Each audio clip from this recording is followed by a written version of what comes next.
നേപ്പാളിൽ വെച്ച് നടന്ന ഇന്റർനാഷണൽ ഇൻഡോ നേപ്പാൾ ഫുട്ബോൾ ചാമ്പ്യൻഷിപ്പിൽ വിജയം നേടിയ ഇന്ത്യൻ ടീമിൽ അംഗമായ ആളൂർ SNVHSസിലെ 10ാം ക്ലാസ് വിദ്യാർത്ഥിനിയായ അനാമിക KSന് സ്കൂളിൽ സ്വീകരണം നൽകി.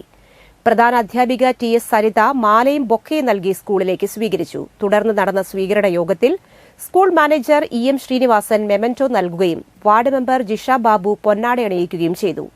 ചടങ്ങിൽ PTA vice president Beena Davis, VHSC principal Suma, കായിക അധ്യാപകൻ KR സബീഷ്, കോച്ച് രാഹുൽ എന്നിവർ സംസാരിച്ചു. സ്റ്റാഫ് സെക്രട്ടറി ESC ജോയ് നന്ദി അറിയിച്ചു. വിദ്യാർത്ഥിനിയാണ് എന്ന് പറയുമ്പോൾ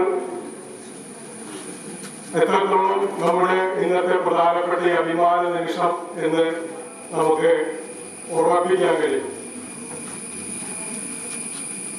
നമ്മള് ഇവിടെ മുന്നേ സൂചിപ്പിച്ച പോലെ തന്നെ നമ്മൾ ഒരുപാട് കാര്യങ്ങളിൽ സ്കൂൾ തലത്തിലായാലും ജില്ലാ തലത്തില് ദേശീയ തലത്തിലെല്ലാം നമ്മൾ പല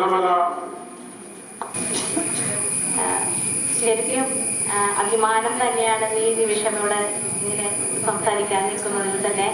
കാരണം നമ്മുടെ ഈ വിദ്യാലയം ഇന്ത്യയിലും അവിടുന്ന് പുറത്തും ഈ സ്കൂളിന്റെ പേര് എടുത്തുയർത്തി യശസ് ഉയർത്തി ശരിക്കും ഒരു ഹിമാലയത്തോളം തന്നെ ഉയർന്നു നിൽക്കുന്ന